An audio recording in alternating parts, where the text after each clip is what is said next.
ماروال کے علاقے سے ایک اکثریت پسند گرفتار، 5 کلو LED برآمد، جبکہ چھانپورہ میں سرکاری کوارٹر کے قریب اسٹیل کنٹینر میں لگائے گئے ایک مشکوک LED کا پتہ لگ گیا۔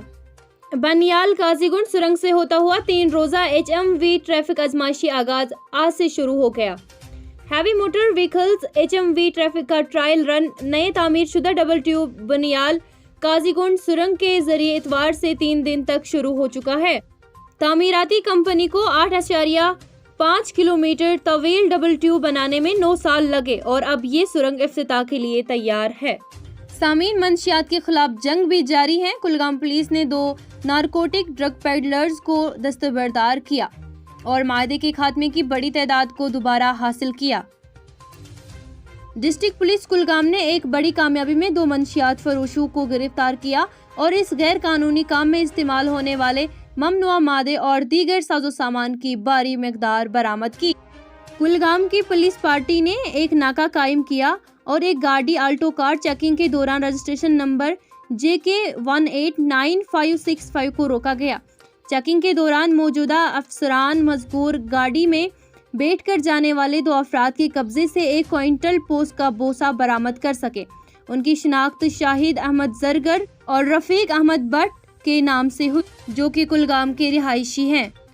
دونوں ملزمان سے پوچھ تاچھ کرتے ہوئے انہوں نے مزید ایک اور ساتھی کا نام ظاہر کیا جس کا نام محمد اسحاق شیخ ولد محمد رمضان شیخ، جو کہ اوکے پورا کلگام کے رہائشی ہیں۔ اس کے گھر کی تلاشی کے دوران 2 پیسنے والی مشینیں، 1 ڈیجیٹل وزن والی مشین اور بھی بہت زیادہ منشیاتی سامان برآمد کر لیا گیا۔ واقعہ case FIR Kulgam police station میں درج کر لی گئی۔ یہ بات قابل ذکر ہے کہ کلگام پولیس نے انسداد سماجی عناصر کے خلاف مکمل جنگ کا آغاز کیا ہے اور وہ انسداد جرائم کی دوبارہ مہم چلانے سے ذلت سے ہر قسم کی معاشرتی برائیوں کے خاتمے کی اٹل کوششوں کو جاری رکھیں گے۔ جموں کے ہوائی اڈے کی تکنیکی میدان میں 2 دھماکے۔ آج اتوار کے اوائل میں 5 منٹ کے وقفے کے اندر 2 دھماکے نے جموں کے ہوائی اڈے کے اعلیٰ حفاظتی تکنیکی علاقے کو ہلا کر رکھ دیا۔ دھماکے صبح 1:45 کے قریب ہوئے۔ پہلا دھماکہ کسی عمارت کی چھت سے پھٹ گیا اور دوسرا دھماکہ زمین پر تھا۔ ابھی تک کسی جانی نقصان کی کوئی اطلاع موصول نہیں ہوئی ہے اور حکام نے بتایا کہ سیکیورٹی فورسز نے چند منٹ کے اندر ہی علاقے کو سیل کر دیا تھا۔ سیکیورٹی فورسز کے ذریعے پیٹنے کے بعد ایک شخص کی حالت تشویشناک ہے۔ جموں کشمیر کے ضلع بڈگام میں سیکیورٹی فورسز نے ایک 47 سالہ شخص کو مبینہ طور پر مارا پیٹا تھا۔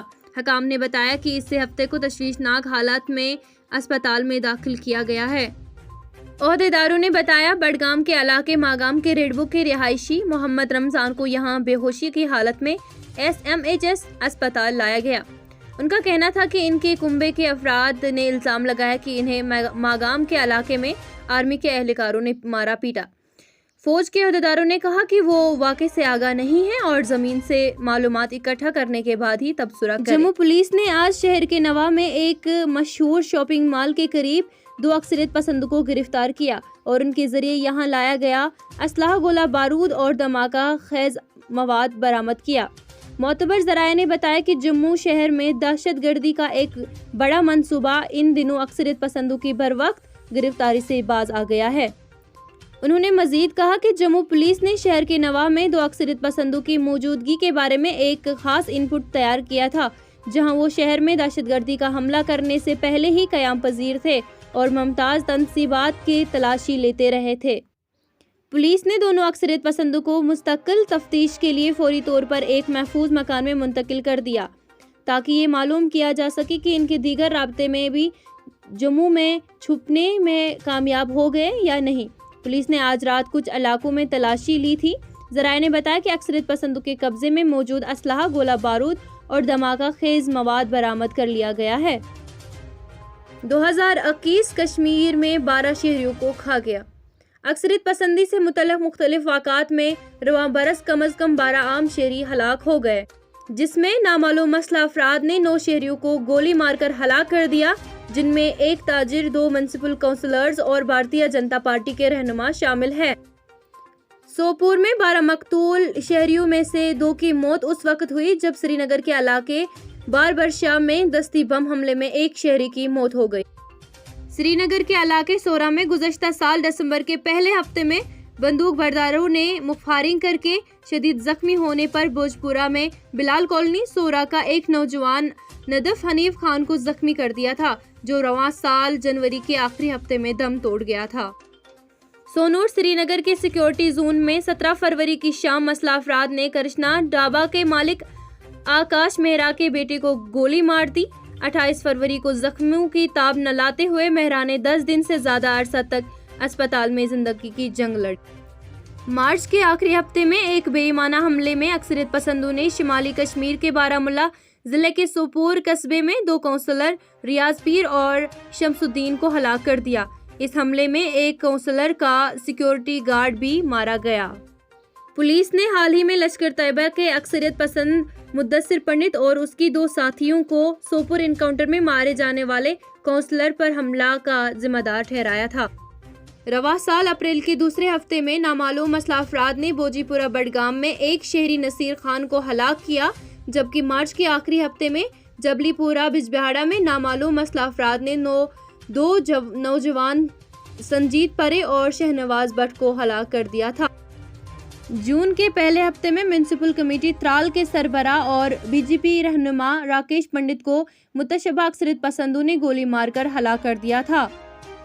جون کے دوسرے ہفتے میں اکثریت پسندوں نے سوپور میں پولیس کے گشت پر حملہ کیا۔